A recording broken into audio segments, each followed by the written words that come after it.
Okay guys, welcome back to the unit review. Can't get my words out today. So today we're going into section R5. We're going to be solving equations here. Now we're going to be solving equations that have one answer, called linear equations, like they would form a straight line. And we also have problems that we're going to be doing that have up to two answers. And those have an exponent of 2, and they're called quadratic equations. And if you recall, those form parabolas if we were to graph those.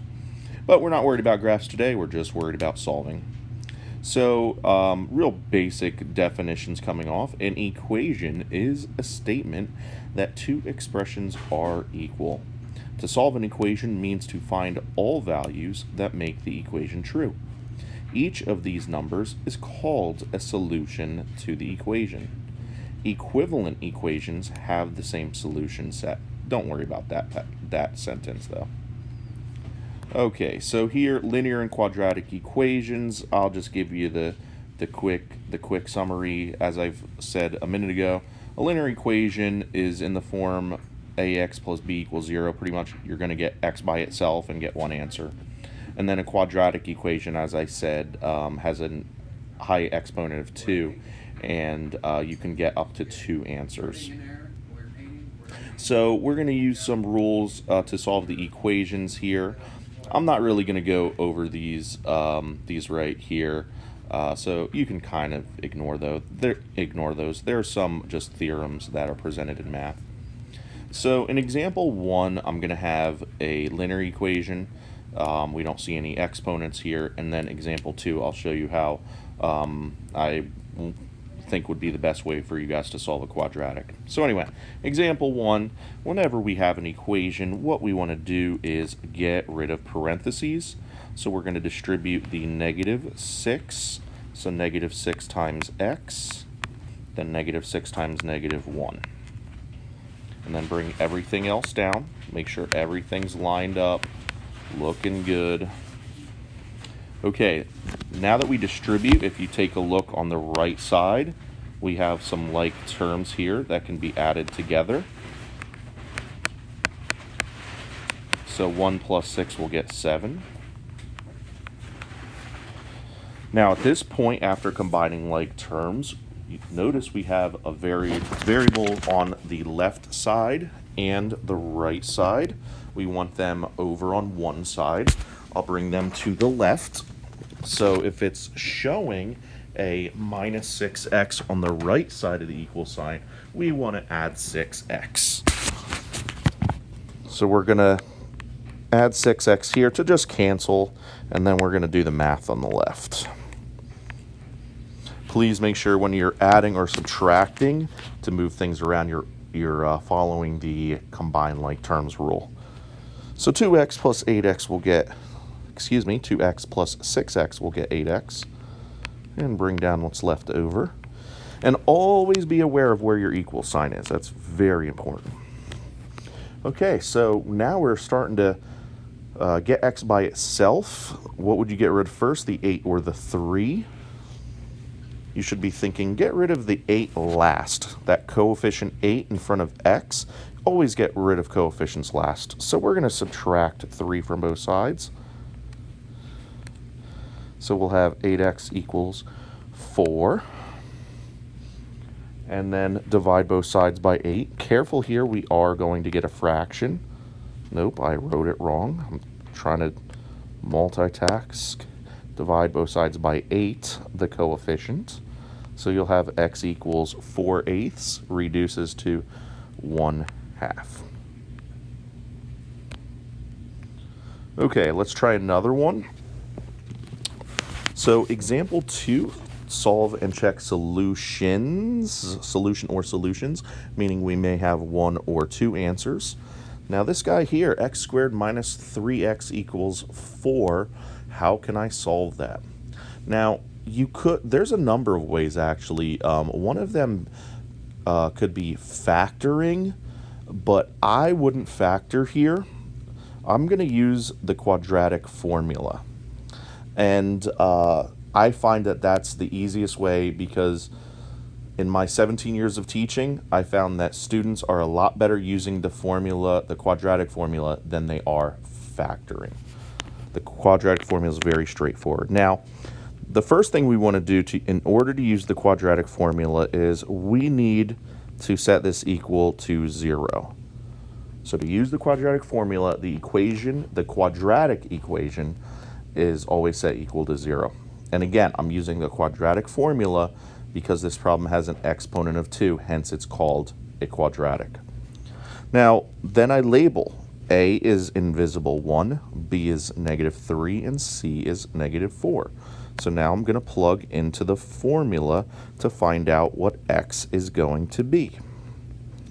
So looking at the formula where it says -b, so that would be negative, and then b is -3.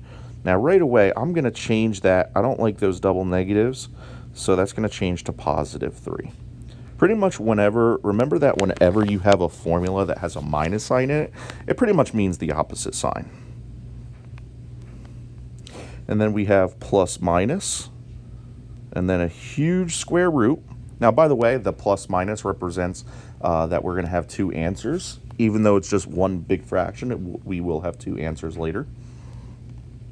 So b squared, that'll be -3 squared. We got to be careful.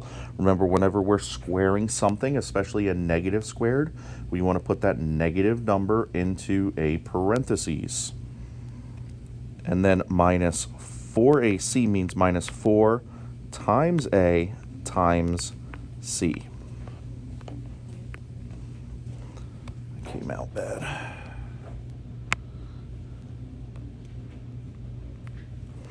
And then on the denominator, 2a is 2 times a, so 2 times 1.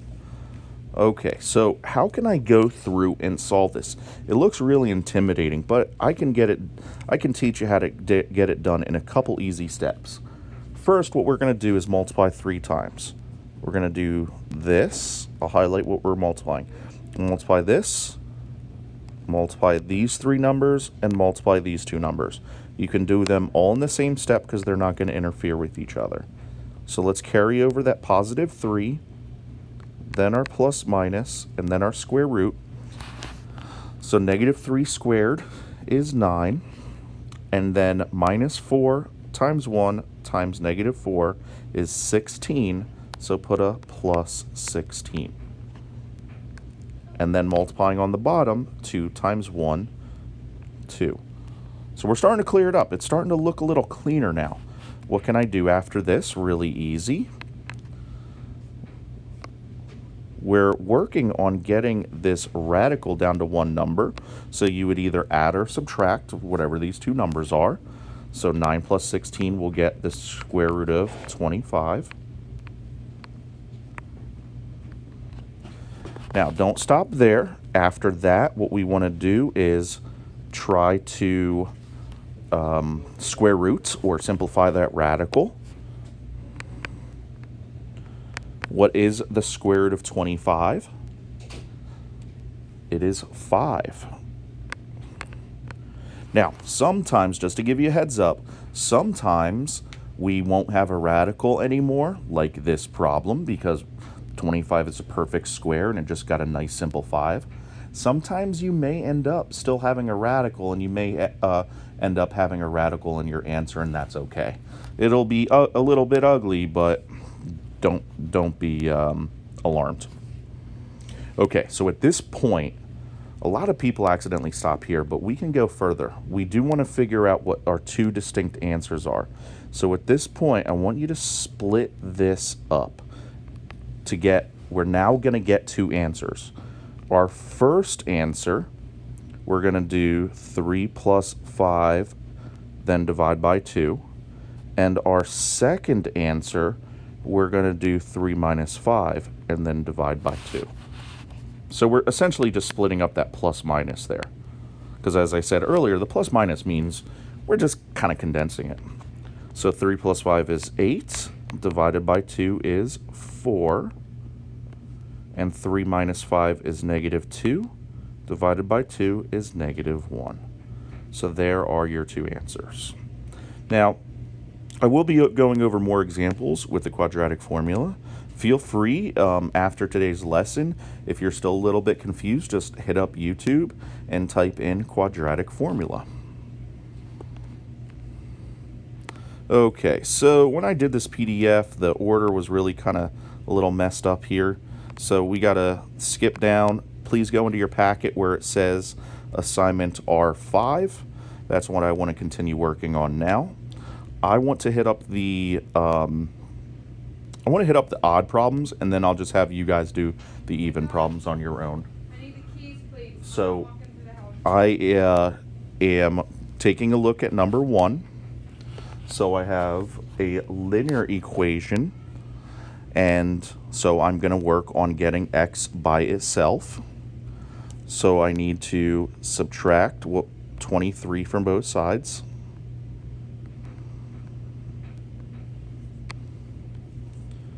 So we'll have 6x equals negative 18. And then obviously you want to divide both sides by 6. And you'll have your answer, x equals negative 3. So this guy here, number 1, was a linear equation. Notice that we do not have an exponent, therefore we only get one answer. Okay, let's take a look at number 3. We up the difficulty a little bit. We have variables on both sides. By the way, I did do my mental check to see if there's any like terms. There's none on the left, there's none on the right. So then I look and go, okay, I got variables on both sides of the equal sign. So let's get that 8x moved over to the left side. So if it's positive 8x, we're going to be subtracting 8x.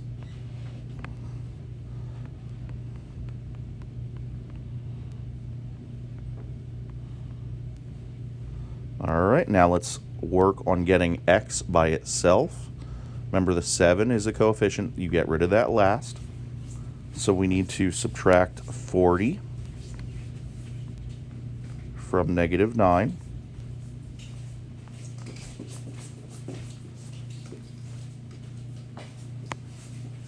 And then finally divide both sides by 7.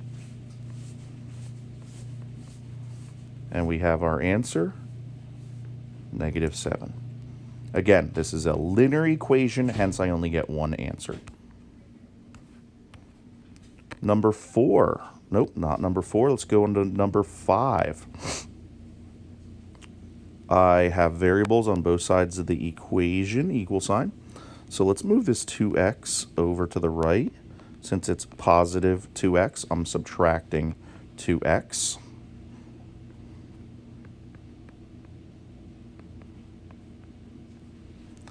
Then get rid of the 3 last. We want to get rid of that minus 8, so we're going to add 8. Cancels here. Now, a lot of people do this. And then they're like, what do I do here? Now, don't leave a blank. Look at the right side. If things cancel when you're adding, what are they adding up to? Negative 8 plus 8 is 0. A lot of people overlook the 0, or they're like, write no solution. No, there will be a solution here, and watch what it is. Divide by 3. Your solution is 0. Okay? Remember, in a problem, to have a no solution problem, the variables would have to be entirely wiped out of the problem. Moving on to number 7. This is a tricky problem. It is tricky because, give me one second. We have a parentheses. What do we have in front of the parentheses? We have a minus, or an 8x minus. What this is, an invisible 1. You are going to have to distribute a negative 1 here. So that'll be negative 1 times 3x is negative 3x. And then negative 1 times negative 5 is 5, so put a plus 5.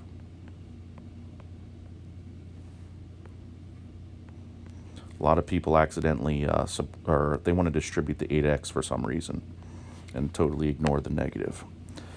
Okay, what can I do next? If you look on the left side right here, we have like terms. 8x minus 3x is 5x.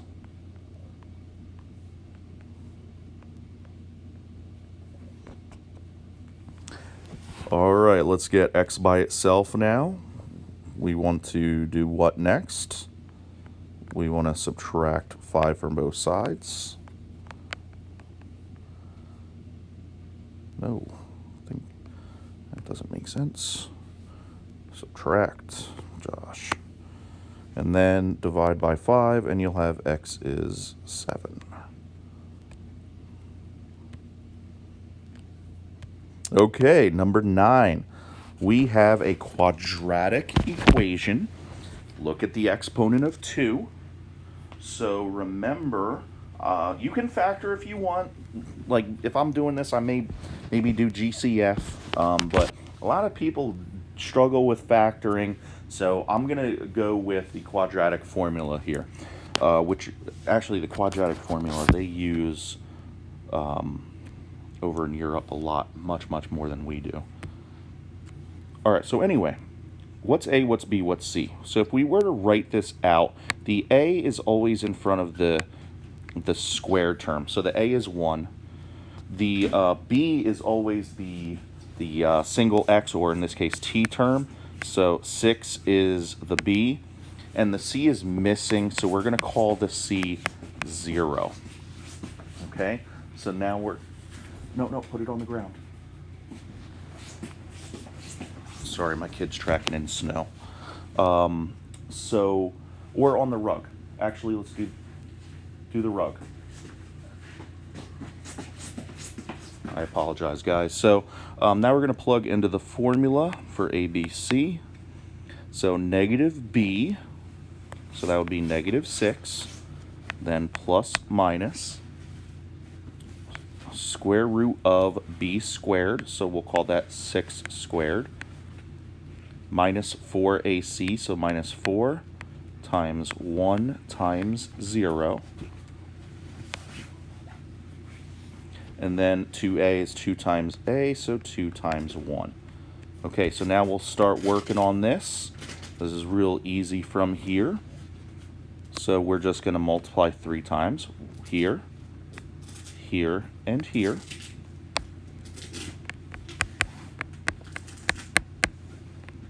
So 6 squared is 36. Then negative 4 times 1 times 0 is 0. And then in the denominator, 2 times 1 is 2.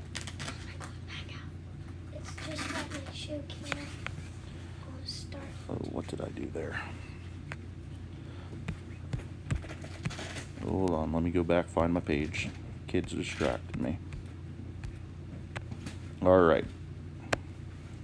After that, remember you're supposed to get this down to one number. So 36 minus 0, so that'll be square root of 36.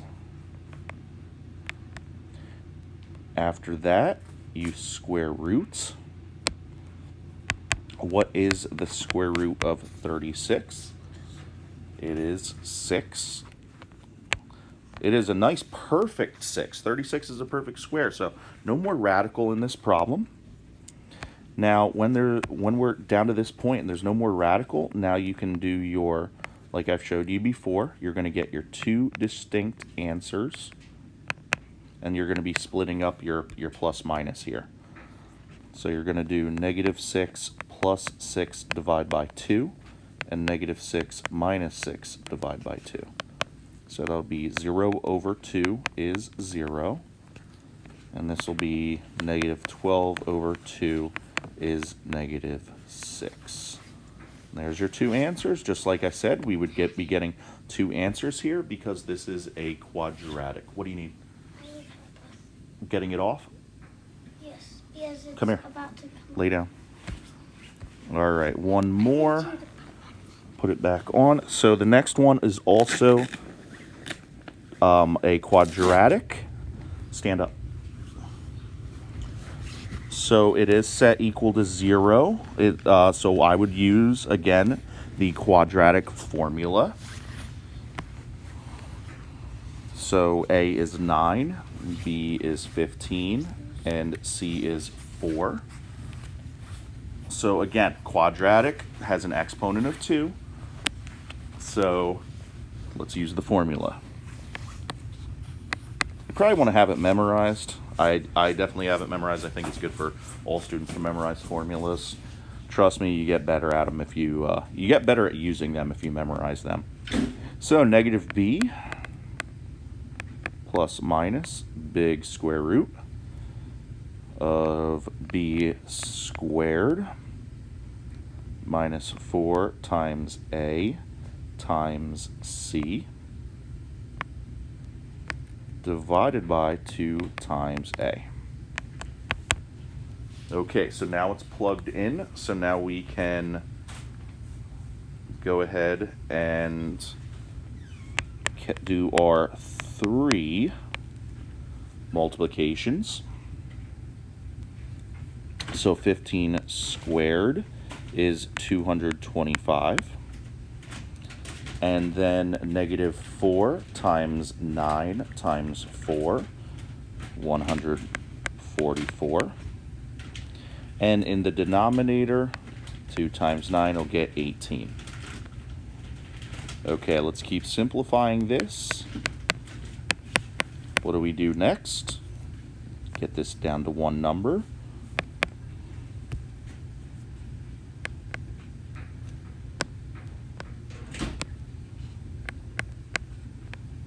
So we're subtracting 225 minus 144.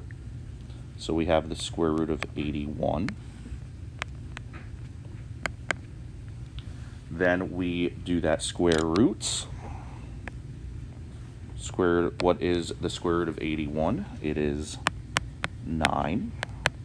So we do have another problem in which we do not have a radical, so we are going to get 2 distinct answers. This is rare, and unfortunately I don't have any more problems that I'm going to do, but just to warn you, if you do watch any additional videos on YouTube, you will see problems that have radicals in the answers. Okay, so let's split up and get our 2 answers.